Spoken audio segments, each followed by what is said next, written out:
Naquele dia, não me lembro, Ângelo era o nome do pregador.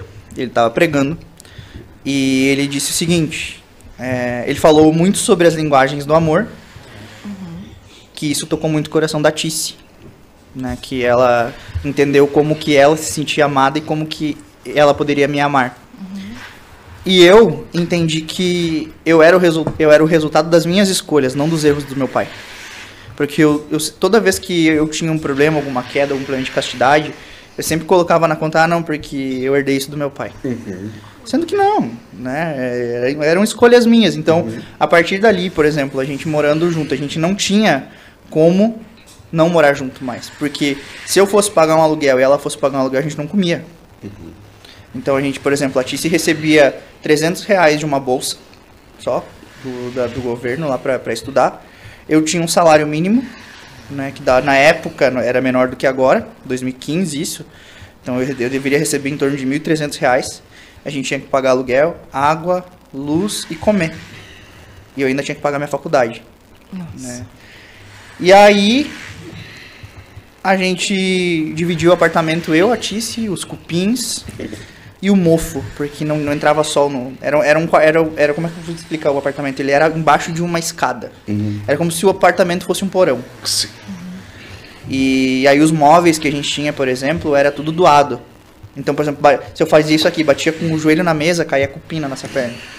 Né? Você estava lavando a louça e tu despejava um pouco mais de água, a graxeira ela vazava. E aí vinha um cheiro insuportável que ficava 2 dias na casa. Bom, dito isso, a gente, obviamente, não tinha 2 camas em casa. Como que a gente vai fazer para viver a castidade agora? Aí eu entendi o que é a palavra sacrifício. Exatamente. E aí eu comecei a entender ali, fui começando a desenvolver, e hoje eu consigo compreender muito melhor, que sacrifício, por mais que doa, só envolve amor. Se não é amor, não é sacrifício. Se não tem sacrifício, se não tem sacrifício, não é amor, e se não tem amor, não é sacrifício. Por quê? A gente tinha um sofá em casa, que era um sofá-cama doado, que já tinha ido toda a espuma, não tinha mais espuma naquele negócio. E durante 3 anos, aquele sofá-cama foi a minha cama. Por quê? Porque a gente começou a desenvolver uma forma de que um ia respeitar o outro. E aí veio a primeira frase de efeito que eu criei na minha vida, que obviamente alguém já deve ter falado, mas na minha cabeça é minha, que é: quem ama não coloca o outro em ocasião de pecado. E aí eu nunca ouvi, acho que é sua mesmo. E aí eu disse aí a gente começou assim, então a gente passou a gente morava na mesma casa, mas a gente começou a fazer com que a nossa agenda, ela conflitasse, então que a gente não ficasse tanto tempo junto dentro de casa. As pessoas nos olhavam e pensavam, eles são mesmo namorados, porque a gente não ficava se abraçando, a gente não ficava de mãozinha, a gente se comportava como 2 amigos, porque a gente precisava entender, dentro daquela relação, daquela circunstância que a gente via, que a gente precisava santificar ela.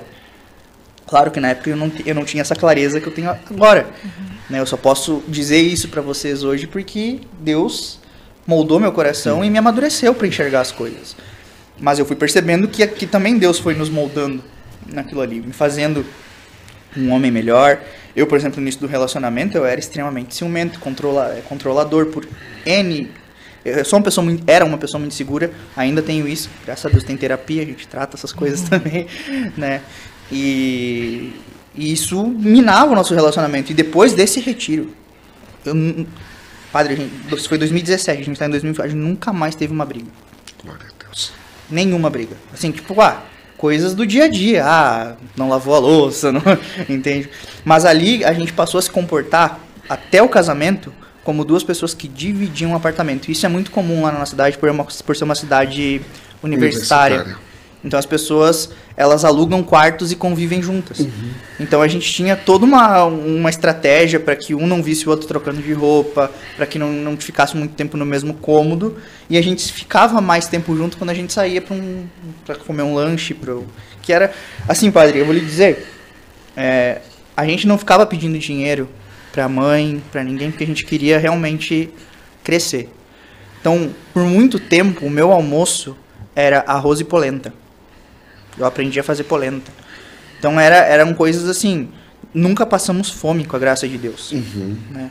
Mas a gente, naquele momento, escolheu viver aquela dificuldade para santificar esse sacrifício que a gente